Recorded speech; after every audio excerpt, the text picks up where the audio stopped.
नमस्कार। Byju's exam prep IAS Hindi में आपका स्वागत है। प्रस्तुत है दैनिक क्विज। सत्र को प्रारंभ करने से पूर्व एक महत्वपूर्ण उद्घोषणा। बायजूस एग्जाम प्रेप आईएएस के द्वारा एक राष्ट्रीय छात्रवृत्ति परीक्षा का आयोजन 1 जनवरी 2023 यानी रविवार को सुबह 11 बजे किया जा रहा है। आईएएस परीक्षा की तैयारी करने वाले छात्रों के लिए आवश्यक छात्रवृत्ति प्राप्त करने का यह एक सुनहरा मौका है, जिसमें भाग लेकर आप 90% तक छात्रवृत्ति प्राप्त कर सकते हैं। इस छात्रवृत्ति परीक्षा में रजिस्टर करने के लिए रजिस्ट्रेशन लिंक डिस्क्रिप्शन बॉक्स में दिया गया है, जिस पर क्लिक करके आप खुद को रजिस्टर करा सकते हैं। आपको ये ध्यान रखना है कि आप रजिस्ट्रेशन 1 जनवरी 2023 को सुबह 6 बजे तक ही करा सकते हैं, क्योंकि उसके पश्चात रजिस्ट्रेशन क्लोज हो जाएंगे। अतः आप जल्द से जल्द इस परीक्षा में स्वयं को रजिस्टर कराएं और आकर्षक छात्रवृत्ति का लाभ उठाएं। पहला प्रश्न आपके समक्ष है। निम्नलिखित मंदिरों में से कितने का निर्माण काकतीय शासकों ने करवाया था? रामप्पा मंदिर, बृहदीश्वर मंदिर, हनमकोंडा हजार स्तंभ मंदिर। आपके विकल्प हैं केवल एक, केवल दो, सभी तीनों की इनमें से कोई भी नहीं। जब हम बात करते हैं काकतीय शासकों की, तो काकतीय शासकों के संदर्भ में आप ये ध्यान रखेंगे कि काकतीय एक आंध्र राजवंश है, जिसने 12वीं शताब्दी ईस्वी में शासन किया। मुख्य रूप से काकतीय राजवंश के द्वारा वारंगल, तेलंगाना से शासन किया गया। काकतीय वंश के गणपति देव, रुद्रम्मा देवी और प्रताप रुद्र जैसे काकतीय शासकों के संरक्षण में सैकड़ों हिंदू मंदिरों का निर्माण हुआ। इनमें महत्वपूर्ण है हजार स्तंभ मंदिर, जिसे रुद्रेश्वर स्वामी मंदिर या फिर हनमकोंडा हजार स्तंभ मंदिर के नाम से भी इसे जाना जाता है। मुख्य रूप से आपको इसको ध्यान रखना है कि यह तेलंगाना राज्य के हनमकोंडा शहर में स्थित एक ऐतिहासिक हिंदू मंदिर है। यह एक तारे के आकार का त्रिकुटालयम है, यानी यह विष्णु, शिव और सूर्य को समर्पित है। आपको यह भी ध्यान रखना है कि काकतीय शासकों के द्वारा रमप्पा मंदिर का भी निर्माण करवाया गया था। इसका निर्माण 1213 ईस्वी में काकतीय साम्राज्य के शासनकाल के दौरान काकतीय राजा गणपति देव के सेनापति ऋचलेरा रुद्र के द्वारा करवाया गया। यहाँ पर जो पीठासीन देवता हैं वह रामलिंगेश्वर स्वामी हैं। 40 साल तक मंदिर में काम करने वाले मूर्तिकार के नाम पर ही इस मंदिर को रमप्पा मंदिर के नाम से जाना जाता है। वहीं जब हम बात करते हैं बृहदीश्वर टेम्पल की, तो आप ये ध्यान रखेंगे कि बृहदीश्वर मंदिर को राजराजेश्वर मंदिर भी कहा जाता है, जो शिव को समर्पित है और तंजावुर, तमिलनाडु में स्थित है। यह है चोल सम्राट राजराज चोल प्रथम के द्वारा 1003 ईस्वी से 1010 ईस्वी के बीच निर्मित वास्तुकला की द्रविड़ शैली का सबसे अच्छा उदाहरण है। इस रूप में आप ये देख सकते हैं कि रमप्पा मंदिर और हनमकोंडा हजार स्तंभ मंदिर का निर्माण काकतीय शासकों के द्वारा करवाया गया। इस रूप में हमारा सही उत्तर हो जाएगा बी, केवल दो। आज के पत्र सूचना कार्यालय में इससे संबंधित खबर प्रकाशित हुई है। हाल ही में भारत की राष्ट्रपति जी के द्वारा भद्राचलम में प्रसाद योजना के तहत भद्राचलम समूह के मंदिरों में तीर्थ सुविधाओं के विकास की आधारशिला रखी गई। इसके पश्चात राष्ट्रपति जी वारंगल जिले में रमप्पा मंदिर, जिसे रुद्रेश्वर मंदिर के नाम से भी जाना जाता है, उसका उन्होंने दौरा किया, जहां उन्होंने पर्यटन के बुनियादी ढांचे के विकास और कामेश्वरालय मंदिर के जीर्णोद्धार की भी आधारशिला रखी। अगला प्रश्न आपके समक्ष है। निम्नलिखित कथनों पर विचार कीजिए। ध्रुवीय भंवर उत्तरी और दक्षिणी ध्रुवों पर कम दबाव का घूमता हुआ एक शंकु होता है। ध्रुवीय भंवर उत्तरी ध्रुव पर वामावर्त और दक्षिणी ध्रुव पर दक्षिणावर्त घूमता है। ध्रुवीय भंवर क्षोभ मंडल में घूमता है। आपको यह बताना है कि दिए गए कथनों में से कौन सा या से सही है या है।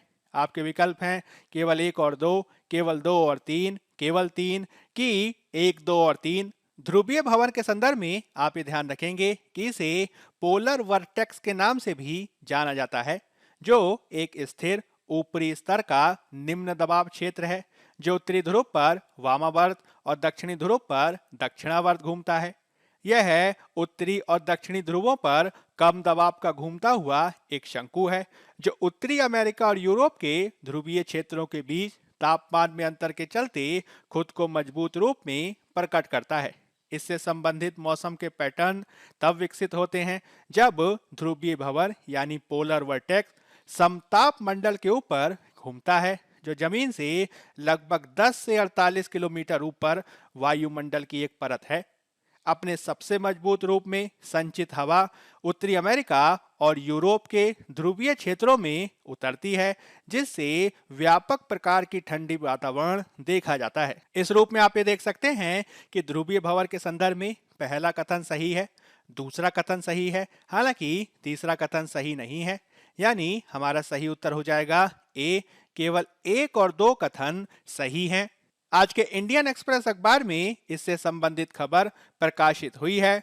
अगला प्रश्न आपके समक्ष है, समाक का सरलम्मा यात्रा इनमें से किस राज्य में मनाया जाने वाला एक प्रमुख जनजातीय उत्सव है? आपके विकल्प हैं कर्नाटक, केरल, तेलंगाना की तमिलनाडु। समक का सरलम्मा यात्रा के संदर्भ में आप ये ध्यान रखेंगे कि इसे मेदाराम यात्रा के नाम से भी जाना जाता है, जो तेलंगाना राज्य में हिंदू आदिवासी देवी देवताओं के सम्मान में मनाया जाने वाला एक त्योहार है। यह यात्रा दुनिया के सबसे बड़े जनसमूहों में से एक के एकत्रण के लिए जाना जाता है।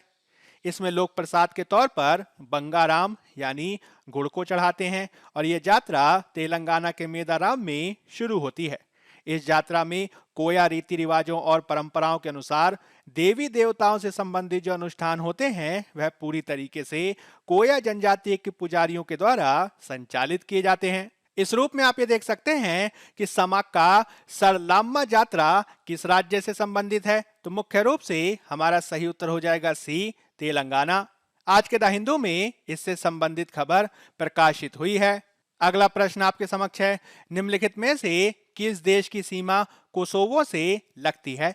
आपके विकल्प हैं मोंटेनेग्रो, अल्बानिया, क्रोएशिया, उत्तर मैसिडोनिया, बुल्गारिया। आपके विकल्प हैं केवल 1, 2 और 5, केवल 2, 3, 4 और 5, केवल 3 और 4 की केवल 1, 2 और 4। आज के इंडियन एक्सप्रेस अखबार में इससे संबंधित खबर प्रकाशित हुई है। आप इस मानचित्र में कोसोवो देश की अवस्थिति को देख सकते हैं।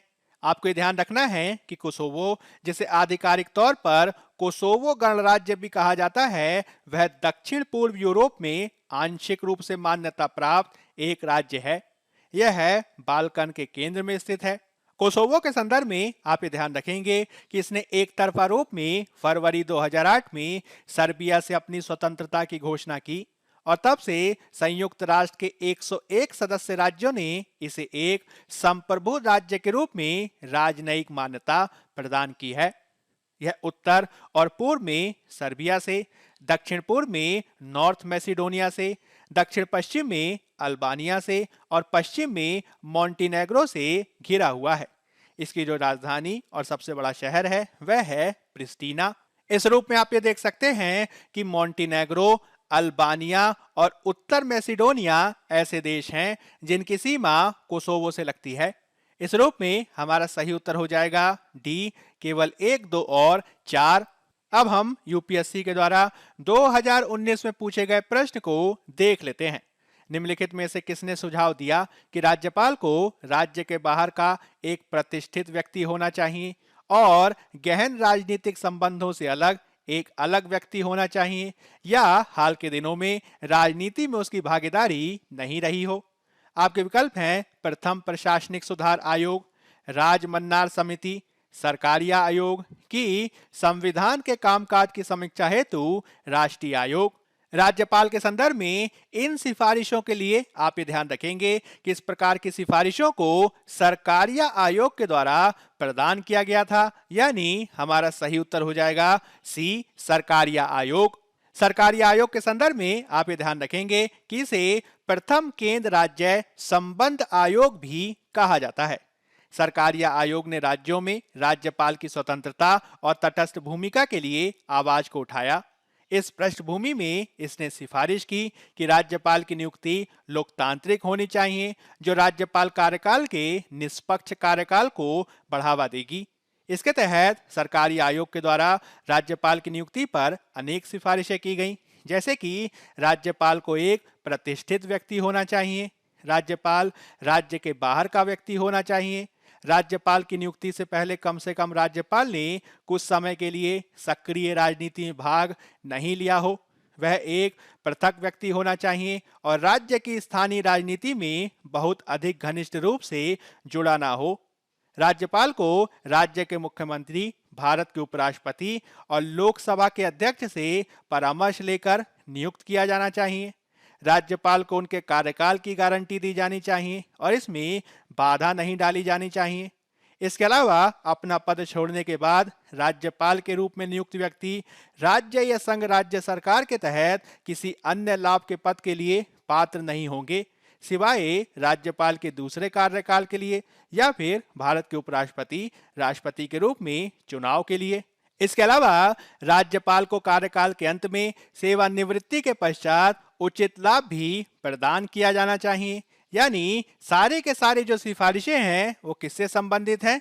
तो उत्तर है हमारा सी, सरकार या आयोग। अब हम आज के तथ्य यानी फैक्ट ऑफ द डे की बात कर लेते हैं, जिसमें हम बात करेंगे शक्ति पॉलिसी पर, जो आज के पत्र सूचना कार्यालय में प्रकाशित हुई है।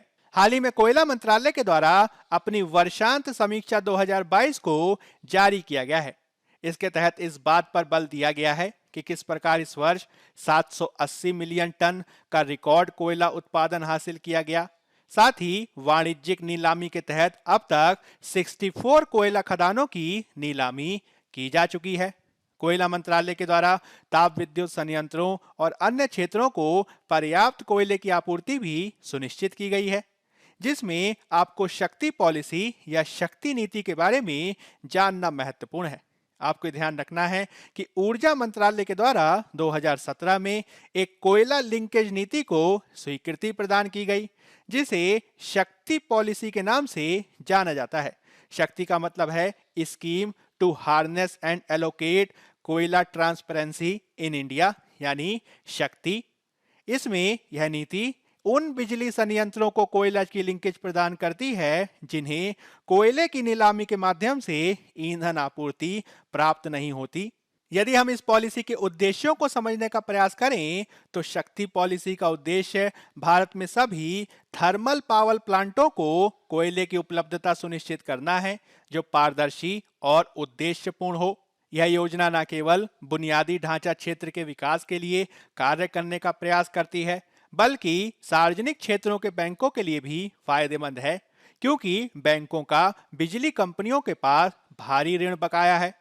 इस योजना का उद्देश्य आयातित कोयले पर निर्भरता को कम करना है और घरेलू उद्योगों को भी बढ़ावा देना है। सरकार के अनुसार शक्ति नीति के विभिन्न प्रावधानों के तहत अब तक 209 मिलियन टन कोयला लिंकेज बुक या आवंटित किया गया है, जो काफी महत्वपूर्ण है। इस तरीके से शक्ति नीति भारत में ऊर्जा सुरक्षा के दृष्टिकोण से काफी महत्वपूर्ण मानी जाती है, जिसे समझे जाने की आवश्यकता है। बायजूस एग्जाम प्रेप IAS के आज के अंक में फिलहाल इतना ही। धन्यवाद।